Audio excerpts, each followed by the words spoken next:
World wide web यानी कि W3, जिसे हम WWW के नाम से भी जानते हैं। जैसा कि आपने देखा होगा, जब भी हम इंटरनेट पे किसी भी वेबसाइट को सर्च करते हैं तो हम उसके आगे WWW लगाते हैं, www.google.com, www.yahoo.com, इस तरीके से। वो क्यों? तो चलिए आज हम इसके बारे में बात करते हैं। www offers a way to access document spread over the several server over the internet. जैसा कि आप जानते हैं, इंटरनेट पर बहुत सारे सर्वर्स इकट्ठा रहते हैं और उन सभी सर्वर्स में अलग अलग तरह के डॉक्यूमेंट्स रहते हैं जिन्हें हम इंटरनेट के माध्यम से एक्सेस कर पाते हैं। The web gives user access to a vast array of document that are connected to each other by means of hypertext or hypermedia link। तो आप जानते हैं कि इंटरनेट पर जो भी जानकारी रखी होती है वो सभी के सभी वेब के अंदर रखी रहती है। एक वेब जो कि बहुत बड़ा वास्ट एक एरे होता है डॉक्यूमेंट्स का, जिसमें सभी डॉक्यूमेंट्स एक दूसरे से कनेक्टेड रहते हैं। अब यदि सभी डॉक्यूमेंट्स एक दूसरे से कनेक्टेड हैं तो वो कैसे, किस तरीके से कनेक्टेड हैं?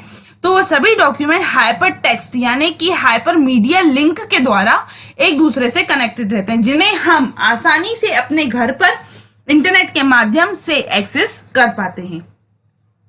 These डॉक्यूमेंट में contain text, graphic, audio, video, hyperlink. तो इन डॉक्यूमेंट्स में जरूरी नहीं है टेक्स्ट हो, वीडियो हो, ऑडियो हो, किसी भी तरह की कोई भी डॉक्यूमेंट इसमें हो सकता है। फिर वो टेक्स्ट हो सकता है, वीडियो हो सकता है, ग्राफिक हो सकता है, ऑडियो हो सकता है, हाइपरलिंक हो सकता है। तो हम ये कह सकते हैं कि जो वेब पर WWW पर जो भी जानकारी रखी हुई है वो सभी जानकारी, वो सभी डॉक्यूमेंट्स एक दूसरे से कनेक्टेड हैं। किसके जरिए? हाइपरटेक्स्ट और हाइपरमीडिया के जरिए। अब वो जानकारी, वो डॉक्यूमेंट्स, कौन से डॉक्यूमेंट्स हैं? वो डॉक्यूमेंट टेक्स्ट हो सकता है, वो डॉक्यूमेंट ग्राफिक हो सकता है, ऑडियो हो सकता है, वीडियो हो सकता है और वो हाइपरलिंक भी हो सकता है। The hyperlink allow the user to navigate between document. जो ये हाइपरलिंक है वो यूजर को अलाउ करता है कि वो एक डॉक्यूमेंट से दूसरे डॉक्यूमेंट पर नेविगेट मतलब जा पाए। The web operate with in the internet basic client server format. जो वेब है वो किस तरह से काम करता है? इंटरनेट के बेसिक यानी कि क्लाइंट सर्वर आर्किटेक्चर फॉर्मेट पर कार्य करता है। Server are the computer program that store and transmit document to other computer on the network. और सर्वर ही उसमें एक ऐसे कंप्यूटर प्रोग्राम है जो अन्य कंप्यूटर्स को जानकारी भेजते हैं। तो यदि मैं बात करूं WWW की, तो WWW एक ऐसा सर्वर या फिर एक ऐसा इंटरनेट पर हब है जिसमें सभी की सभी बहुत सारी अलग अलग तरीके की जानकारी रखी हुई हैं। और वो जो जानकारियां हैं वो डॉक्यूमेंट्स हैं। तो वो डॉक्यूमेंट किस प्रकार के हैं? वो डॉक्यूमेंट टेक्स्ट हो सकते हैं, ग्राफिक हो सकते हैं, ऑडियो हो सकते हैं, वीडियो हो सकते हैं। और वो सभी डॉक्यूमेंट एक दूसरे से जुड़े हुए हैं किसके थ्रू? हाइपर टेक्स्ट के थ्रू। और ये जो वेब है वो इंटरनेट के बेसिक क्लाइंट सर्वर आर्किटेक्चर पर काम करता है, यानी कि वो बंदा जो अपने घर पर बैठे जानकारी को निकाल पाता है, सर्वर को कुछ रिक्वेस्ट भेज पाता है, तो वो कहलाता है क्लाइंट। और जहां से उसके पास जानकारी आती है वो कहलाता है सर्वर। तो इसीलिए हम ये कह सकते हैं जो वेब है वो इंटरनेट के basic client server architecture format में कार्य करता है, जिस पर रखी गई जानकारी को हम आसानी से निकाल पाते हैं, सर्च कर पाते हैं, देख पाते हैं। उसमें रखी गई सभी जानकारी हाइपरटेक्स्ट यानी कि एक लिंक के माध्यम से जुड़ी हुई होती है। अब नेक्स्ट हमारा टॉपिक है वेब ब्राउजर। वेब ब्राउजर आपने अपने सिस्टम में देखा होगा, जैसे कि क्रोम। तो ये अलग अलग तरीके के वेब ब्राउजर्स होते हैं जिनके द्वारा हम इंटरनेट पर रखी गई जानकारी को सर्च कर पाते हैं, देख पाते हैं और उस जानकारी को कॉपी पेस्ट अपने पास स्टोर करके रख पाते हैं।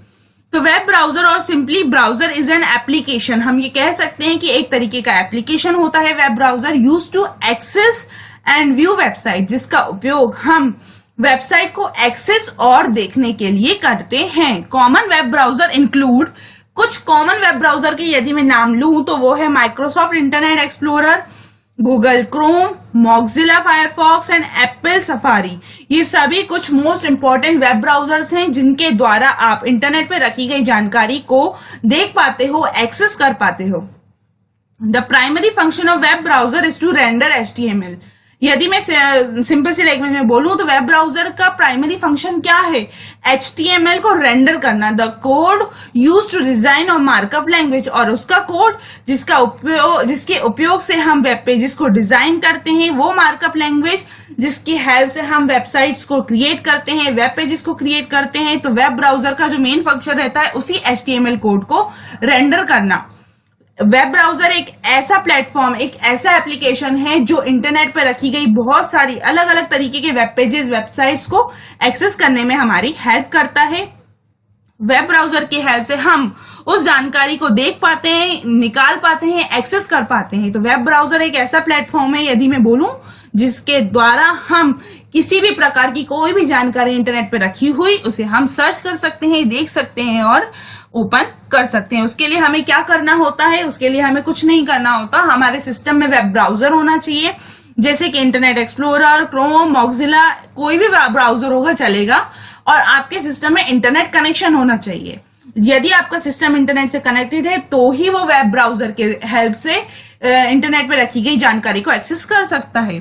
यदि आप इंटरनेट पर रखी गई जानकारी को एक्सेस करना चाहते हो तो उसके लिए सबसे पहले आपको अपने सिस्टम को इंटरनेट से कनेक्ट करना होगा और वेब ब्राउजर ओपन करके एड्रेस बार में उस वेबसाइट का नाम डालना होगा जिसे आप ओपन करना चाहते हैं। नाम डालने के बाद आपको एंटर करना है और आपकी स्क्रीन पे वो वेबसाइट ओपन हो जाएगी।